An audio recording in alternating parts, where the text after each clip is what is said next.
గుంటూరు జిల్లా అన్నపల్లి గ్రామంలోని బీసీ సంఘిక సంక్షేమ హాస్టల్లో 47 మంది విద్యార్థులు అస్వస్థతకు గురయ్యారు. వెంటనే వారిని ఆసుపత్రికి తరలించి చికిత్స అందిస్తున్నారు. విషయం తెలుసుకున్న ఎమ్మెల్యే బూర్ల ఆంజనేయులు కలెక్టర్ విద్యార్థులను పరామర్శించారు.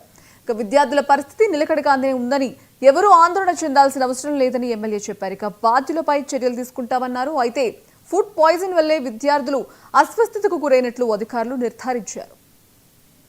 కాబట్టి వారందరికీ కూడా ఐవీ ఫ్లూయిడ్స్ ఇవ్వాలని డాక్టర్ గారు చెప్పడం జరిగింది.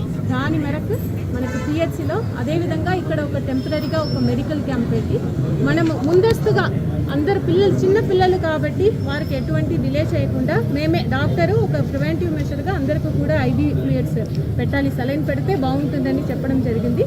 దాని మేరకు ఇక్కడ అరేంజ్ చేసి అందరు పిల్లలకు కూడా దాదాపు ఇక్కడ 30 మెంబర్స్ ఉన్నారు పిల్లలు, వారందరూ కూడా ఇక్కడ సలైన్ ఇక్కడ పెట్టడం జరిగింది. అదేవిధంగా ఇక్కడ ఉన్న హాస్టల్లో మిగతా పిల్లలు 36 మెంబర్స్ దాకా అక్కడ హాస్టల్లో ఉన్నారు.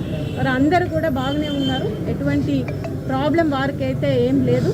సో వారికి కూడా అందరి పిల్లల్ని కూడా ఒకసారి ఒక ప్రివెంటివ్ మెషర్గా స్క్రీనింగ్ చేస్తున్నాము.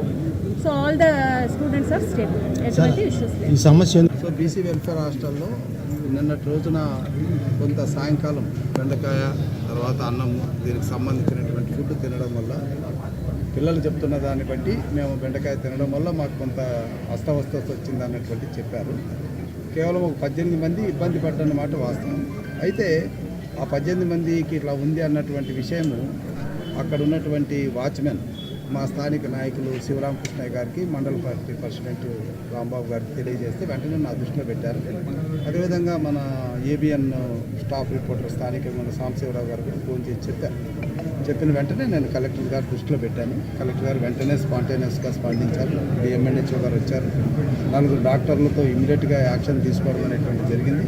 అన్నపల్లి గ్రామంలో ఫుడ్ పాయిజన్ అయ్యి పిల్లలు 46 మంది అస్వస్థతకు గురయ్యారు. దానిలో వాంతులు, విరోచనాలు, కొంతమందికి 2-3 జ్వరం కూడా ఉందంట.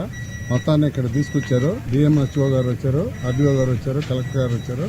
ఇప్పుడు ఎమ్మెల్యే గారు కూడా వస్తున్నారు. ముందు అన్నపల్లి పోయి ఎమ్మెల్యే గారు వైద్య సదుపాయాలు అందిద్దామని కలెక్టర్ గారు సూచించారు. ఇప్పుడు అక్కడికి వీళ్ళందరినీ షిఫ్ట్ చేయబోతున్నారు. ఇక్కడ ఎందుకని వైద్యం అందించలేకపోతున్నారు? ఇక్కడ వైద్యం అంటే బెడ్లు అవన్నీ సరిలేదు, కొద్దిగా అక్కడైతే పడకలు ఎక్కువ లేవు.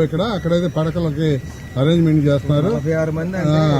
అవి బెడ్లు అవన్నీ మందులు, బెడ్లు అవన్నీ సరి చేసి వాటర్ మంచిగా అన్ని సదుపాయాలు అక్కడ ఏసీ కూడా ఉంది. ఆర్ఎస్ కళ్యాణ్ మండపం పిల్లలకు కూడా బాగుంటుంది. అక్కడైతేనే వైద్యం, ఇక్కడ బెడ్లు అన్ని సాలన లేవు.